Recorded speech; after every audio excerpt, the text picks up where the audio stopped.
नमस्कार। प्रादेशिक समाचार के साथ मैं शीला कुमारी। पहले मुख्य समाचार। केंद्र सरकार कल से सुशासन सप्ताह के तहत शुरू करेगा राष्ट्रव्यापी अभियान प्रशासन गांव की ओर। झारखंड में भी व्यापक तैयारी। झारखंड का केंद्र पर बकाया होने के मामले में बढ़ा विवाद। भाजपा के प्रदेशाध्यक्ष बाबूलाल मरांडी ने राज्य सरकार के दावे को बताया निराधार। झामुमो ने भाजपा पर झूठ बोलने का लगाया आरोप। झारखंड हाईकोर्ट ने जेएसएससी सीजीएल परीक्षा आयोजित कराने वाली आउटसोर्सिंग एजेंसी की याचिका खारिज की। ब्लैकलिस्टेड करने के एकल पीठ के आदेश को रखा बरकरार। डीजीपी अनुराग गुप्ता के निर्देश पर राज्य के 23 जिलों में पुलिस ने आयोजित किया जन शिकायत समाधान कार्यक्रम। जन समस्याओं का किया गया त्वरित निष्पादन। और सूचना और प्रसारण राज्य मंत्री डॉक्टर एल मुरुगन ने लोकसभा में दी जानकारी। पिछले 10 वर्षों में देश में सामुदायिक रेडियो स्टेशनों की संख्या में लगभग 300% की हुई वृद्धि। और अब समाचार विस्तार से। केंद्रीय कार्मिक लोक शिकायत और पेंशन मंत्रालय की ओर से कल से चौथे सुशासन सप्ताह के तहत राष्ट्रव्यापी अभियान प्रशासन गांव की ओर शुरू करेगा। 24 दिसंबर तक आयोजित इस अभियान की सफलता के लिए झारखंड में भी व्यापक तैयारी की गई है। दुमका के अपर समाहर्ता राजीव कुमार ने बताया कि इस दौरान विशेष शिविर लगाकर आमजनों की समस्याओं से संबंधित आवेदन प्राप्त किए जाएंगे और उनके समाधान की दिशा में पहल की जाएगी। 23 दिसंबर को इसी विषय पर सभी जिलों में कार्यशालाओं का भी आयोजन किया जाएगा। केंद्र सरकार एक देश एक चुनाव विधेयक व्यापक विचार विमर्श के लिए संसदीय संयुक्त समिति को भेजने पर सहमत हो गई है। इस बीच झामुमो सांसद महुआ माझी ने कहा कि ये विधेयक संविधान की मूल संरचना के खिलाफ है। वन नेशन वन इलेक्शन क्षेत्रीय पार्टियों के लिए बहुत नुकसानदेह है। अब केंद्र में जिनके बड़े लीडर्स बैठे हैं उनको पता ही नहीं रहता कि क्षेत्र में क्या जरूरतें हैं, क्या होना चाहिए, क्या नहीं होना चाहिए। तो ये सब कुछ क्षेत्रीय पार्टी ही कर सकती है। अगर वन नेशन वन इलेक्शन होगा तो केंद्र सरकार ऐसा एजेंडा फिक्स करेगी कि चुनाव के समय में लोगों को दिग्भ्रमित कर देगी। इधर भाजपा सांसद दीपक प्रकाश ने विपक्ष के आरोपों का खंडन किया है। उन्होंने कहा कि ये विधेयक देश की प्रगति का हिस्सा बनेगा।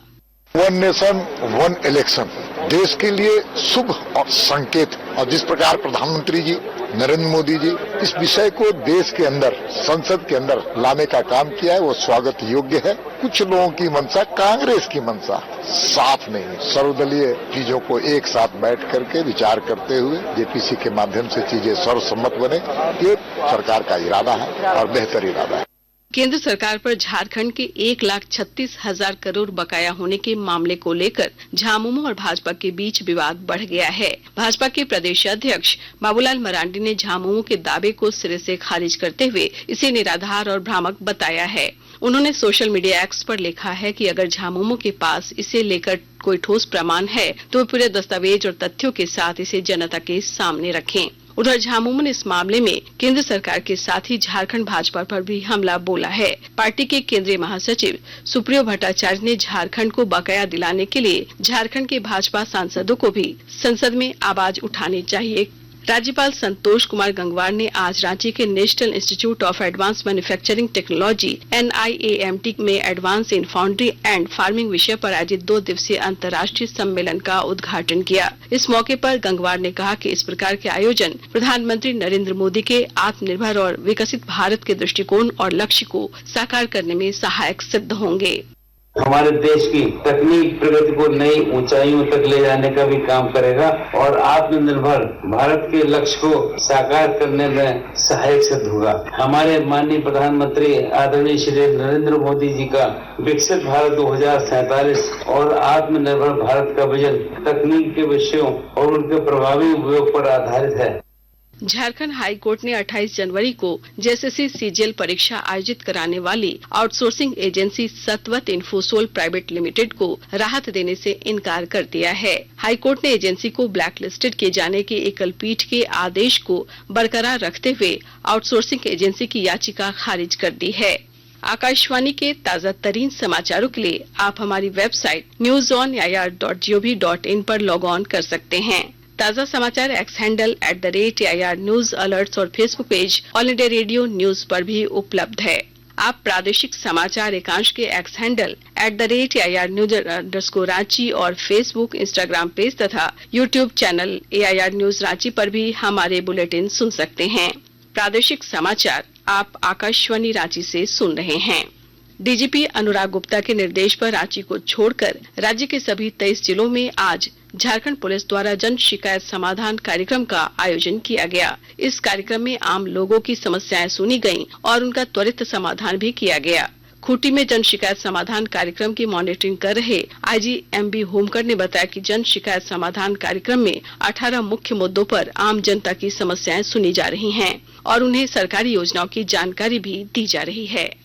कई सारी समस्या है जिनको हमें आगे ऊपर तक पहुंचाना है। कहीं रोड की समस्या है, कहीं स्कूल में अगर कोई टीचर नहीं वो समस्या है, चिकित्सा से संबंधित कोई समस्या है। तो जैसे जैसे वो समस्याएं आएंगी तो वैसे हम लोग संबंधित विभाग को भी अवगत कराएंगे और कोशिश करेंगे कि वो सारी सुविधाएं पहुंचा सके। माननीय मुख्यमंत्री महोदय का ये विजन है कि हम लोग सीधे जनता से जुड़े और उनकी समस्याएं सीधे सुने। उसी विजन को धरातल पे उतारने के लिए पुलिस महानिदेशक महोदय के नेतृत्व में ये राज्य भर में कार्यक्रम चल रहा है।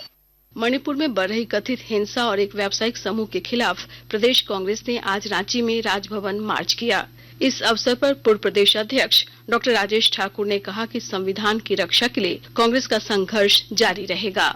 संविधान को ताक पर रख करके लोकतंत्र की हत्या की साजिश रची जा रही है। ऐसे में हम लोग आज शहीद स्थल से राजभवन तक मार्च किए हैं और लगातार सड़क से लेकर सदन तक जनता के अधिकारों की लड़ाई लड़ते रहेंगे। बाबा साहब का जो दिया हुआ संविधान है उसका सम्मान करते रहेंगे। गिरिडीह जिले के आकांक्षी प्रखंड जमुआ में विशेष शिविर आयोजित कर वरिष्ठ नागरिकों और दिव्यांगों को सरकारी योजनाओं का लाभ दिया गया। विस्तृत ब्यौरा के साथ हमारे संवाददाता। सामाजिक न्याय एवं अधिकारिता मंत्रालय भारत सरकार और गिरिडीह जिला प्रशासन के संयुक्त तत्वावधान में गिरिडीह जिले के आकांक्षी प्रखंड जमुआ में प्रशासन गांव की ओर कार्यक्रम का आयोजन किया गया।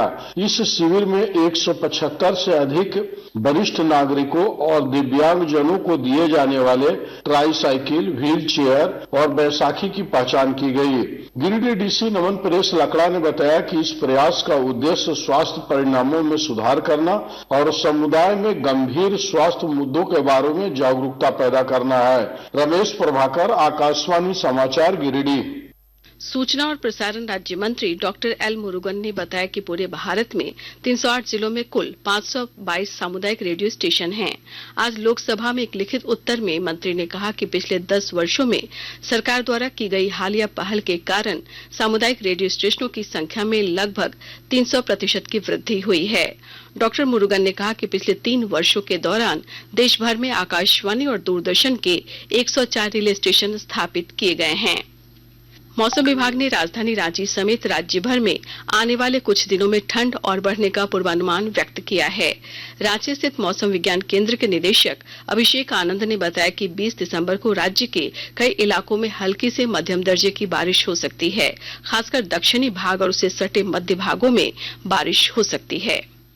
20 तारीख को झारखंड के जो दक्षिणी और उससे सटे हुए मध्य भाग है वहाँ कुछ हल्की बारिश और दक्षिण भाग की बात करें तो वहाँ हल्के मध्यम दर्जे की बारिश की संभावना जताई जा रही है। तो कोल्हान के जो जिले हो गए जिसमें पूर्वी सिंहभूम, पश्चिमी सिंहभूम, सिमडेगा, सरायकेला, खरसावां, तो इन जगह पे आपको हल्के मध्यम दर्जे की बारिश देखने को मिल सकती है। मध्य के इलाके हो गए जिसमें खूंटी, रांची, गुमला, लोहरदगा, रामगढ़, इन इलाकों में आपको हल्के दर्जे की बारिश देखने को मिल सकती है।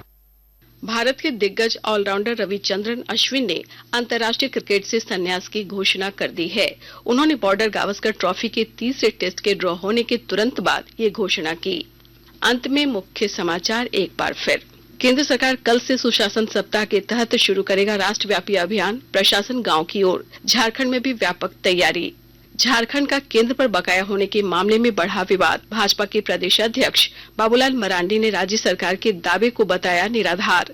झामुमो ने भाजपा पर झूठ बोलने का लगाया आरोप।